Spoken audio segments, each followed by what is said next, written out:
बिस्मिल्लाहिर्रहमानिर्रहीम। बात करते हैं लेवल 2 की। लेवल 2 में द नेक्स्ट रंग on the self driving car, level on the next self-driving car is the autonomy and is a big step from the level 1.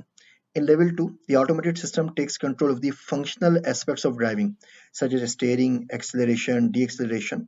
The human driver, however, is still responsible for monitoring and the driving environment. अब आप तस्वीर में भी अगर देखें तो steering complete, acceleration deceleration हमारे पास self driving car के पास चला गया है।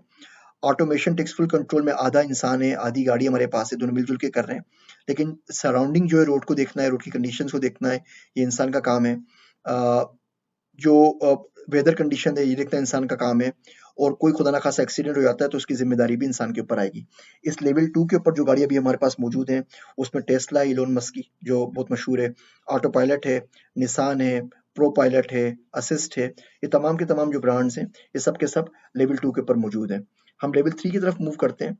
लेवल 3 के अंदर आप देखें, लेवल 3 के अंदर जो रोड की कंडीशंस है वो कंप्लीटली गाड़ी के पास चली जाती है। स्टीयरिंग, एक्सेलरेशन, डीएक्सेलरेशन गाड़ी के पास है।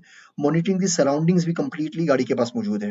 इंसान के पास सिर्फ जिम्मेदारी आती है कोई एक्सीडेंट होता है तो, क्योंकि अगर कोई चीज़ सामने नजर आ रही है तो इंसान उसका कंट्रोल ले सकता है। आपने देखा होगा हाल ही के अंदर टेस्ला और उबर का केस चला था कि एक इंसान का कत्ल हो जाता है, तो ये मालूम किया जाना था और उस पर बड़ी बहस हुई अदालत के अंदर कि इसका कसूर गाड़ी का होगा, सामने वाले बंदे का होगा, जो ड्राइवर जो सीट के ऊपर सो रहा होता है या को अपनी फोन के ऊपर कोई बात कर रहा है, ये कसूर उसके ऊपर आएगा।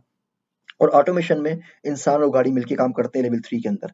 लेवल 3 के अंदर अभी तक टेस्ला नहीं आई है, अभी तक हमारे पास में उबर की जो सेल्फ ड्राइविंग कार है वो लेवल 3 में हमारे पास मौजूद है।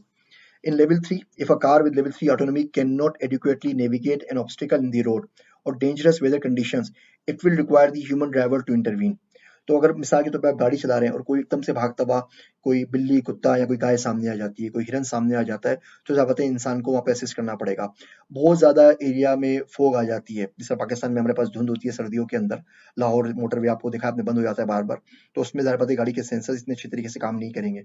बारिश हो जाती है, बर्फबारी हो जाती है, रोड जो होता है बहुत ज़्यादा वो स्लिपरी हो जाता है, तो इंसान की वहाँ पर इन्वॉल्वमेंट होती है। तो इन तमाम जगहों के ऊपर जहाँ पे कंडीशंस नॉर्मल से थोड़ी सी अलग हो जाए, एक्स्ट्रा ऑर्डिनरी हो जाए, उसके ऊपर अगर इंसान इंटरवीन करेगा, उन तमाम गाड़ियों को हम लेवल 3 की गाड़ियाँ कहते हैं। अगले लेक्चर में हम लेवल 4 और 5 पे बात करेंगे।